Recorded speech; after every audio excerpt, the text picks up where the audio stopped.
मैं दिल्ली हूँ। मैं देख रही थी पृथ्वीराज चौहान को अनंगपाल तोमर के महल में आते हुए। मैंने ये भी देखा कि किस तरह माता कुंती ने पृथ्वीराज को अपना आशीर्वाद दिया। इधर जयचंद और विजयचंद भी अपनी साजिशों के जाल बुन रहे थे। उधर गुप्तचर नृत्यांगना चकोरी अपने मुख पर घूंघट डाले सूरज कुंड आ रही थी। पृथ्वीराज चौहान चिंता में था कि किस तरह वो इस उत्तरदायित्व को निभाएगा। वो शक्ति मांग रहा था माता कुंती से। आज दरबार में पृथ्वीराज महाराज पृथ्वीराज बनकर सूरज कुंड के राज सिंहासन पर विराजमान है। सामने है चकोरी, मुख पर घूंघट डाले, और चुनौती दी है चंद्रवरदाई ने कि वो उसका मुख देखे बिना उसका वर्णन करेगा। और इस अद्भुत तमाशे को देखने के लिए मैं भी व्याकुल हो रही थी। महाशय, आपका परिचय? नृत्यांगना चकोरी, ये हैं हमारे दरबार के सामंत रत्न, हमारे मित्र। इन पर माता शारदा की बड़ी कृपा है। ये हैं कवि चंद्रवरदाई।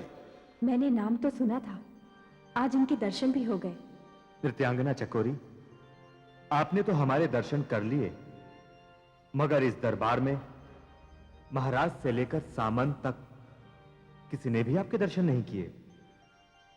किंतु मैं अपनी कल्पना की आंखों से जो देख रहा हूं उसे वर्णन करने जा रहा हूं, और मेरा दावा है कि मैं जो वर्णन करूंगा आपका चेहरा हूबहू वैसा ही होगा।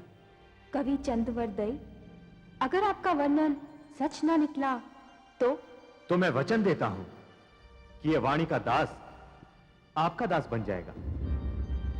लेकिन नृत्यांगना चकोरी, अगर मेरा वर्णन सही निकला तो मैं भी आपको वचन देती हूँ कविराज कि नृत्य कला की यह दासी आपकी दासी बन जाएगी और पहली बार अपनी प्रतिज्ञा तोड़कर इस भरे दरबार में अपना घूंघट उलट देगी।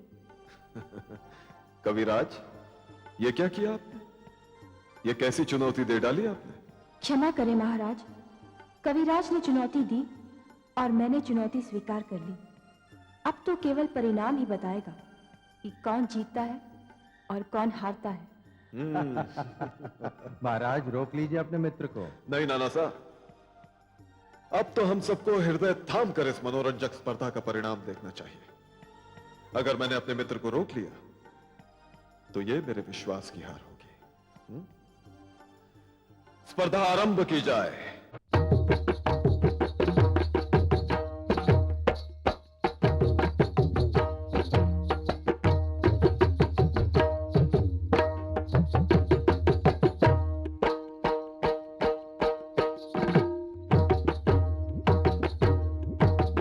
लाख छुपाए तू घूंघट में,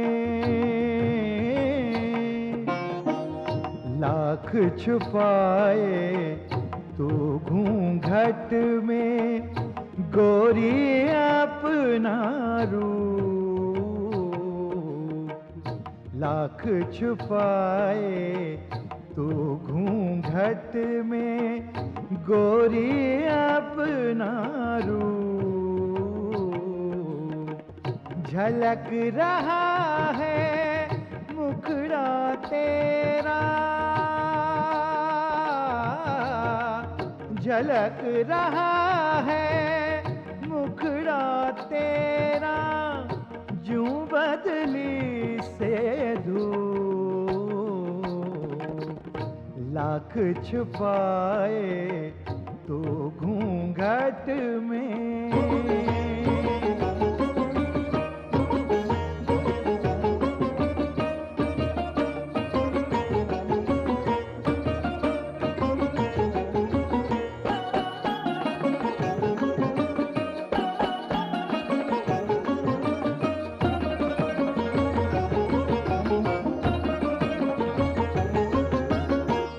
काले काले केश घनेरे, बरखार तुकी रहना। काले काले केश घनेरे बरखार तू की रहना, चंचल चितवन बोझिल पलकें नील कमल से नैना, अधर पे काला तिल है जैसे फूल को भौरा चूमे,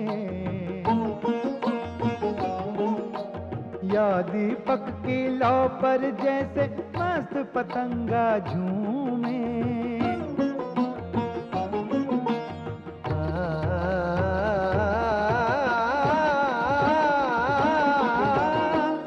देख विधाता आप चकित है, देख विधाता आप चकित है, रच के तेरा रूप लाख छुपाए तो घूंघट में।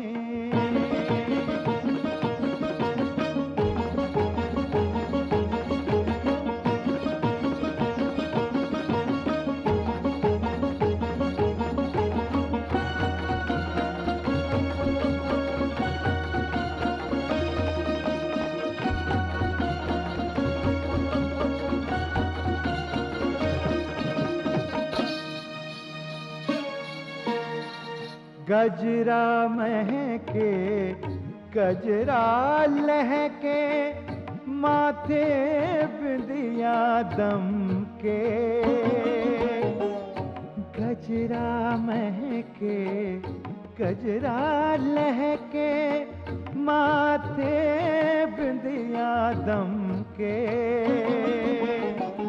कान का बाला चांद का हाला, नथ जू बिजली चमके, भीगे भीगे होंठ रसीले, आंखें हैं मतवाली,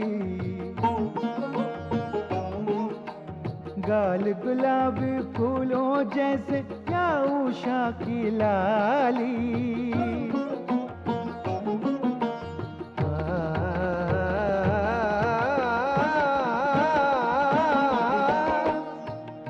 को देख लजाए चंदा, मुख को देख लजाए चंदा, ऐसा रूप अनूप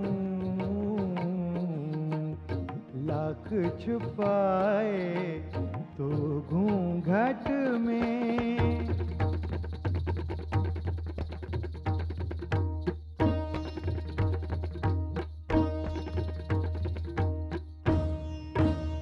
है कल्पना चित्रकार की, गायक का संगीत, बना है तेरे रूप का दर्पण गोरी मेरा गीत। कोई न जाने बस मैं जानूं तू क्यों रूप छुपाए, तू जो उलट दे घूंघट अपना आँख से एक लग जाए, आँख से एक लग जाए, आँख से एक लग जाए।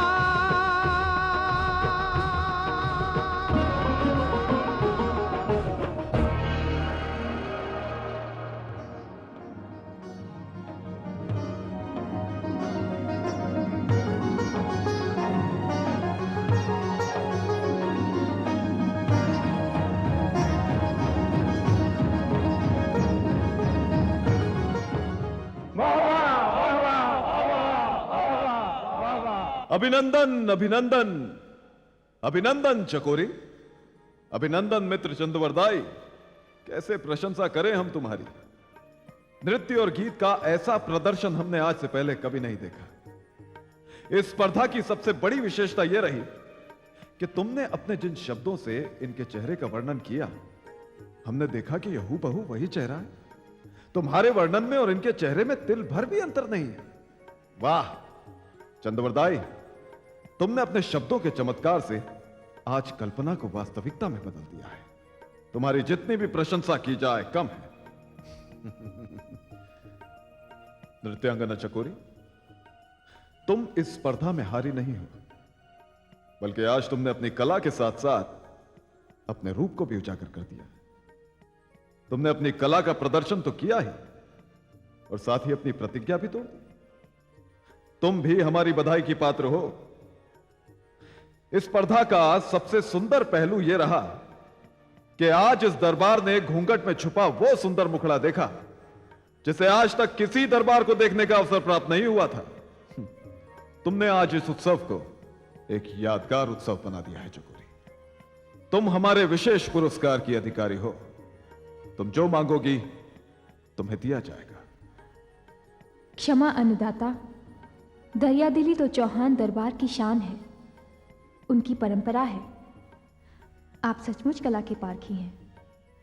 मैं ये पुरस्कार अवसर आने पर मांग लूंगी आपसे। मगर इससे अच्छा अवसर और कब आएगा चकोरी? अन्नदाता, मैं ईश्वर से प्रार्थना करूंगी कि आपके जीवन में हर दिन हर पल ऐसा अवसर आए जिसकी याद दिलों से कभी ना जाए। वाह चकोरी, वाह। हमने देखा कि तुम्हारा तन ही नहीं मन भी सुंदर है। तुम तो सुंदरता की प्रतिमा हो। हम तुम्हें वचन देते हैं चकोरी कि तुम जब मांगोगी, जो मांगोगी, हम तुम्हें देंगे। धन्यवाद महाराज, बहुत बहुत धन्यवाद।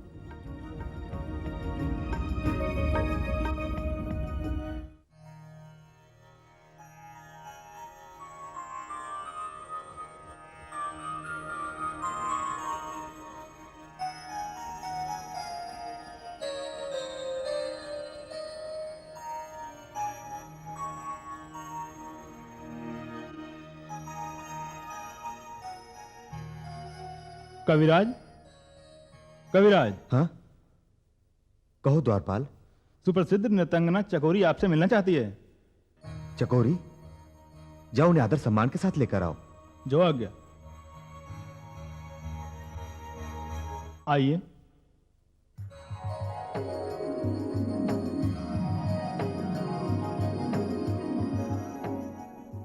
नृत्यांगना चकोरी, हमारे कक्ष में आपका स्वागत है। अरे, ये क्या कर रही हैं आप? कविराज, मैं अपना स्थान ढूंढ रही हूं। मगर ये आपका स्थान नहीं, ये तो पैर है मेरे। बस अब तो इन्हीं चरणों में मेरा स्थान है। ये क्या कह रही हैं आप? आपके कोमल पांव जब थिरकते हैं तो लाखों दिल आपके चरणों पर न्यौछावर होने के लिए मचल उठते हैं। हर जवां दिल की धड़कन है आप, लाखों दिलों की तमन्ना है आप। आपका स्थान किसी साधारण कवि के चरण नहीं, बल्कि किसी भाग्यशाली इंसान का दिल हो सकता है। कविराज, आप भूल कर रहे हैं। मैंने तो घूंघट में अपना मुख छुपा के रखा था। यह मेरी प्रतिज्ञा थी कि अपना मुख किसी को नहीं दिखाऊंगी। आपने बिना मेरा मुख देखे मेरे चेहरे का वर्णन किया, ऐसा वर्णन कि आपका एक एक शब्द घूंघट में छुपे मेरे चेहरे का रहस्य खोल रहा था। तब मैं अपने हाथों को नहीं रोक सकी। मैंने अपनी प्रतिज्ञा तोड़ दी और चेहरे से घूंघट हटा दिया। और आपके चेहरे से घूंघट का हटना ही था कि सारे दरबार में एक सन्नाटा सा छा गया। एक बिजली सी गिर पड़ी। दिलों ने धड़कना बंद कर दिया, पलकों ने झपकना छोड़ दिया। हर कोई सख्ती में आ गया, किसी को भी होश नहीं था। और सच पूछिए तो मैं भी अपने होश खो बैठा था। कविराज, उसी दरबार में मैं अपनी शर्त हार गई और आपकी दासी बन गई। नहीं, आप नहीं हारी, बल्कि आपके सामने सब हार गए। कविराज, आप दिल रखने की बात ना कीजिए, झूठी तसल्ली ना दीजिए। अब तो मैं आपकी दासी हूं। मगर मैं आपको दासी नहीं मान सकता। अगर आपने मुझे दासी स्वीकार नहीं किया तो उस वचन का क्या होगा जो मैंने आपको दिया था? नृत्यांगना चकोरी, जाइए मैंने आपको इस वचन बंधन से आजाद किया। आपने आजाद कर दिया कविराज, मगर मैं तो उस बंधन में सदा के लिए बंध गई। मैं तो सदा के लिए आपकी दासी बन गई। अब तो आप ठोकर मारे तब भी मैं यहां से नहीं जाऊंगी। नहीं नृत्यांगना चकोरी, मैं भी एक कलाकार हूं, कला का उपासक हूं। मैं आपको अपनी दासी बनाकर आपकी कला को अपनी चुनौती की भेंट नहीं चढ़ा सकता। यह कला का अपमान है, एक पाप है। कविराज, अगर मैंने अपने वचन का पालन नहीं किया तो ये उससे भी बड़ा पाप होगा। नहीं, मैं किसी भी हालत में आपको अपनी दासी नहीं बना सकता। और मैं किसी भी हालत में यहां से नहीं जाऊंगी। हम दोनों ही अपने अपने तर्क पर अड़ गए हैं। अब हम दोनों में से कोई भी इस बात का निर्णय नहीं कर सकता। इसका निर्णय तो कोई तीसरा ही करेगा। और वो तीसरा कौन होगा? सिवाय महाराज पृथ्वीराज चौहान के और कौन हो सकता है? यह निर्णय हम उन्हीं पर छोड़ते हैं। अगर उन्होंने भी आपकी बात का समर्थन किया तो मैं अपनी हार स्वीकार कर लूंगा। चलिए।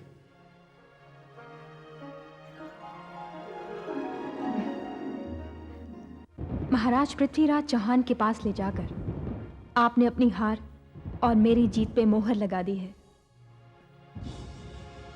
आइए आइए मित्र चंद्रवरदाई और चकोरी, आइए, हम आप दोनों का स्वागत करते हैं। महाराज, हमने इस समय आपके कक्ष में आकर आपका एकांत भंग तो नहीं किया? नहीं नहीं मित्र, हम तो तुम दोनों के ही बारे में सोच रहे थे। सच मित्र, आज हमने दरबार में जो कुछ देखा वो तो बस एक सुंदर सपने के समान था। हमने देखा तुम्हारी वाणी का चमत्कार और चकोरी का मन लुभाने वाला नृत्य, तुम्हारी चुनौती और इनके मुखड़े का वर्णन, और फिर भरे दरबार में चकोरी का अपने चेहरे से घूंघट उठाना। वाह! मगर महाराज, इनका चेहरे से घूंघट उठाना ही तो समस्या बन गया है। समस्या? जी हां, यह समस्या हम दोनों के बीच में है और जिसका निर्णय आपको करना है। मगर समस्या क्या है मित्र? अन्नदाता, आप तो जानते हैं कि नृत्य करने से पहले मैंने अपना घूंघट ना हटाने की प्रतिज्ञा की थी। हां, हम जानते हैं। और कविराज ने आपको चुनौती दी थी कि ये बिना चेहरा देखे आपके चेहरे का वर्णन करेंगे, और आपने चुनौती स्वीकार कर ली थी, है ना? शर्त यह थी कि अगर कविराज का वर्णन सही निकला तो आप इनकी दासी बन जाएंगी, और अगर वर्णन गलत निकला तो ये आपके दास बन जाएंगे। हाँ अन्नदाता, और दरबार ने देखा कि कविराज का वर्णन सही निकला। मैं अपनी शर्त हार गई अन्नदाता, और अब मुझे अपना वचन पूरा करना है। मगर महाराज, मैं नहीं मानता कि इन्होंने शर्त हारी है। मगर कविराज, हार और जीत का निर्णय तो अन्नदाता ही करेंगे। और हमारा निर्णय है कि चकोरी भी अपना वचन पूरा करे। मगर महाराज, यह वचन नहीं, यह तो चुनौती है। चुनौती और वचन में बड़ा अंतर होता है। आपने सही कहा कविराज, बिल्कुल सही कहा आपने। चुनौती देना और चुनौती स्वीकार करना उन्हीं के लिए संभव होता है जो वचन का सम्मान करना जानते हैं। और हम यह चाहते हैं कि चकोरी भी अपना वचन पूरा करे। महाराज, आपके इस निर्णय से किसी का अपमान होगा। नहीं कविराज, आप हमें गलत समझ रहे हैं। हम इनका अपमान नहीं, हम तो इन्हें सम्मान देना चाहते हैं। हां, हम नृत्य सम्राज्ञी चकोरी को राज नर्तकी के पद पर सुशोभित होने का आमंत्रण देते हैं। अन्नदाता, मैं आपके इस निमंत्रण को अनमोल पुरस्कार समझकर स्वीकार करती हूँ। आपके इस निर्णय ने मुझे इस राज्य में रहने का स्थान दिया। अब जो स्थान मैं चाहती हूँ वो स्थान भी मुझे मिल ही जाएगा। किंतु महाराज, आपके इस निर्णय से मुझ पर कला को बंदी बनाने का आरोप लग जाएगा। नहीं मित्र, हमारा निर्णय तो नृत्य और काव्य के मिलन का कारण बनेगा। आज सौंदर्य और कला का मिलन होगा। आज तक चकोरी केवल धरती से चंदा की ओर देखती ही रही है। आज तक यह प्रेम कहानी अधूरी थी, मगर आज चंदा का चकोरी से मिलन होगा और ये प्रेम कहानी आरंभ होगी। कविराज, प्रेम और प्रेमी का रिश्ता तो भक्त और भगवान का होता है, और धरती का प्रेम तो ऐसा होता है कि आकाश को भी अपनी ओर झुका लेता है और फिर बन जाता है क्षितिज। अब दीपक और पतंगे का प्रेम ही देख लीजिए। कहने को तो पतंगा जलकर मरता है दीपक के लिए, मगर दीपक भी तो पतंगे से मिलने के लिए जलता रहता है। फिर प्रश्न ही कहां उठता है कि किसने किसको जलाया। सच तो यह है कि दोनों अग्नि में जले। हाँ? कविराज, चकोरी तो चंदा की प्रेरणा है। आप सुर हैं और चकोरी ताल। जाइए, हमारी शुभकामनाएं आप दोनों के साथ हैं। बहुत बहुत शुभकामनाएं।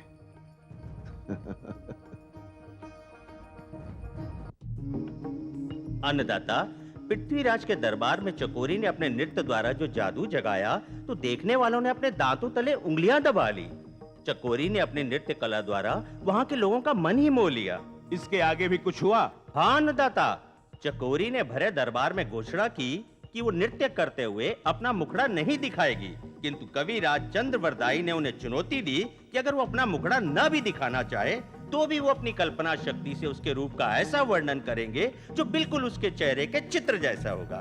तब चकोरी ने भी उस चुनौती को स्वीकार करते हुए कहा कि यदि उसका वर्णन सही निकला तो वो अपने चेहरे से घूंघट हटा देगी। और अन्नदाता, अंत में चकोरी को घूंघट हटाना ही पड़ा। इसका मतलब यह है कि चकोरी हार गई? नहीं अन्नदाता, जिस किसी ने भी चकोरी का मुखड़ा देखा, बस वो वहीं अपना मन हार गया। अन्नदाता, पृथ्वीराज चौहान ने प्रसन्न होकर चकोरी को राज नर्तकी के पद पर नियुक्त कर दिया। बस यही समाचार आपको देना था अन्नदाता। ठीक है, तुम जा सकते हो। जो आज्ञा अन्नदाता।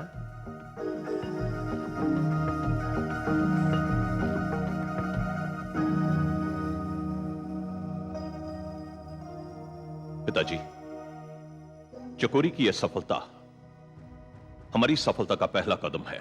हाँ पुत्र जयचंद, तुमने चकोरी के बारे में जो अनुमान लगाया था वो बिल्कुल सच था। हमने भी उसे प्रश्नोत्तर करके उसकी योग्यता की परख कर ली थी, मगर उसे इतनी अधिक सफलता मिलेगी इसका अनुमान न था। पृथ्वीराज के महल में चकोरी का स्थान पा लेना बिल्कुल वैसे ही है पिताजी, जिस तरह लकड़ी के खंबे में दीमक लग जाती है, और जिस खंबे में दीमक लग जाती है पिताजी, वो अकेला नहीं गिरता, पूरे भवन को साथ लेके गिरता है। सच कह रहे हो पुत्र। पृथ्वीराज चौहान के राज्य को चकोरी नामक दीमक लग चुकी है। अब देखना यह है कि उसका यह राज्य कब गिरता है इन चरणों में।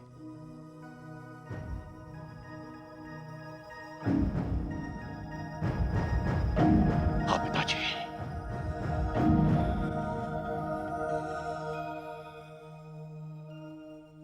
पुत्र। नाना साहब। हाँ आइए।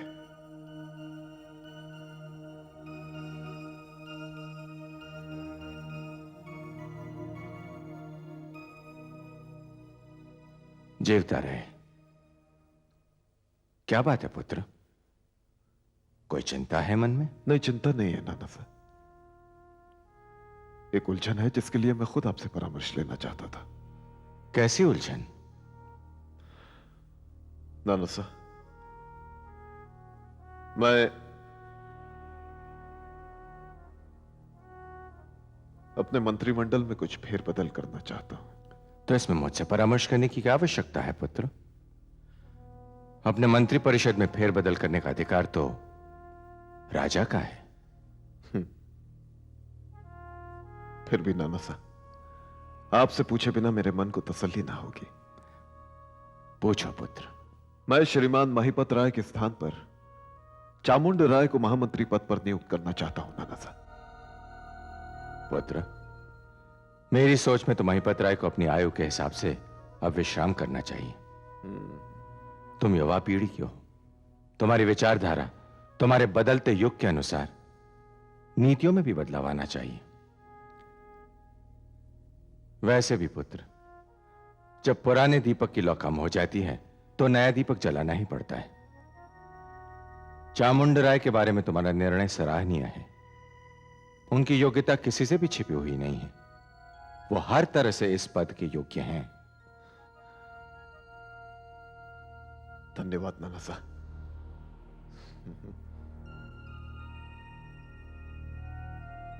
अन्नदाता की जय हो। क्या बात है द्वारपाल? अन्नदाता, कोई युवती आपसे मिलना चाहती है। उन्हें सम्मान के साथ अंदर ला। जो आज्ञा अन्नदाता। दुहाई है अन्नदाता, दुहाई है अन्नदाता। आपकी ये दुर्दशा किसने की है? कौन है वो जिसके दिन पूरे हो गए हैं? किसने आपको कष्ट पहुंचाया? कौन है आप? महाराज, मैं वो अभागन हूं कि शादी के बाद भी मेरे पति ने मेरा चेहरा भी ठीक तरीके से नहीं देख पाया और मुझे इस अवस्था में आपके सामने आना पड़ा। मगर आप है कौन? मैं आपके अंगरक्षक भवानी सिंह की पत्नी रूप कुंवर हूं। क्या? भवानी सिंह की पत्नी? हाँ अन्नदाता। मगर भवानी सिंह तो अपना गौना लेने ब्रह्मावर्त गए थे। कहां है वो? मैं क्या बताऊं अन्नदाता। मुझे सौभाग्य की कुछ घड़ियां तो मिली थी, मगर मेरा दुर्भाग्य कि वो इतनी शीघ्र ही चली गई मेरे जीवन से, जिस तरह शीतकाल से धूप निकल जाती है। मेरे माता पिता, मेरे भाई बहनों ने मुझे मेरे स्वामी भवानी सिंह के साथ विदा किया था। अन्नदाता, हम महोबा राज्य की सीमा से बाहर निकले ही थे। सरसा पहुंचते पहुंचते धूप तेज हो गई। हमने रास्ते में पेड़ के नीचे विश्राम करने का निर्णय लिया।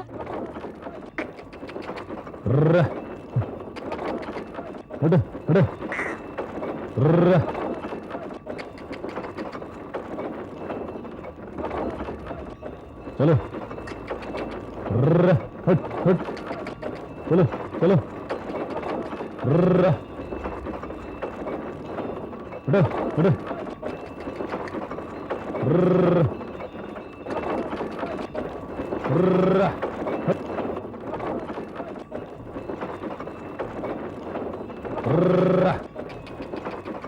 हटा हटा।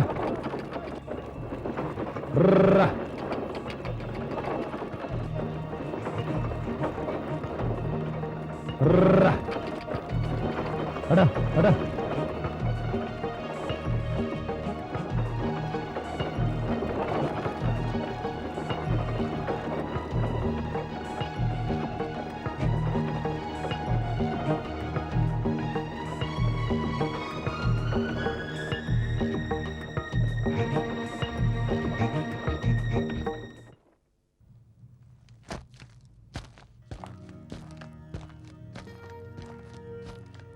सुनिए, अरे मैं आपको घूंघट उठाने को नहीं कहूंगा। मैं जानता हूं कि अभी घूंघट उठाने की रस्म पूरी नहीं हुई है। अभी इस चंद्रमा को घूंघट में ही रहने दीजिए।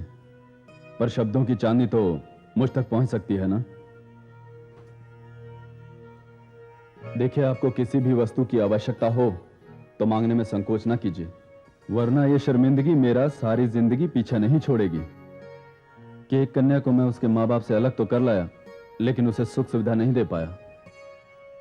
अब हम थोड़ी देर यहां विश्राम करेंगे। अगर आप नीचे आ जाएं तो मैं इन बैलों को भी चारा पानी दे दूं। आइए। यह तो बड़ा अन्याय है। सब लोगों के सामने इस हाथ में हाथ दिया गया आपका। आपने मुखड़ा न दिखाने की सौगंध खाई है, मगर नीचे उतरने के लिए तो आपको इस हाथ का सहारा लेना ही पड़ेगा।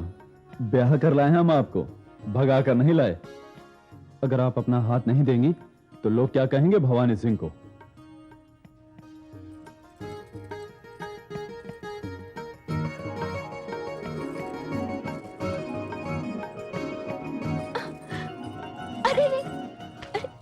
कर रहे हैं आप? आकाश के चंद्रमा को धरती पर उतार रहे हैं। छोड़ दीजिए ना, कोई देख लेगा। आपको लोगों की चिंता है, हमारी कोई चिंता नहीं, जिसने अभी तक आपका मुख तक नहीं देखा। छोड़ दीजिए ना, मुझे बहुत शर्म आ रही है। लीजिए, उतार दिया आपको। अब तो खुश हैं?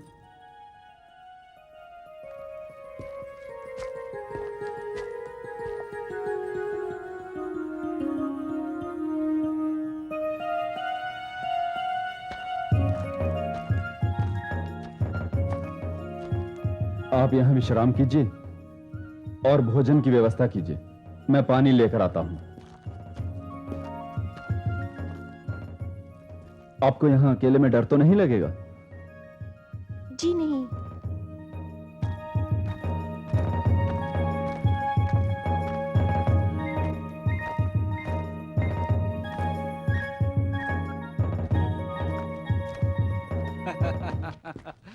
सही कहा।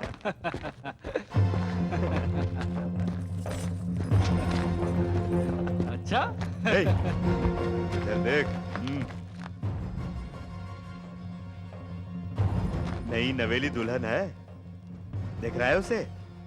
लाल जोड़े में तांबे जैसे हाथ कैसे चमक रहे हैं उसके। अरे इसके हाथ ऐसे हैं तो मुखड़ा कैसा होगा? हाय, चले चले।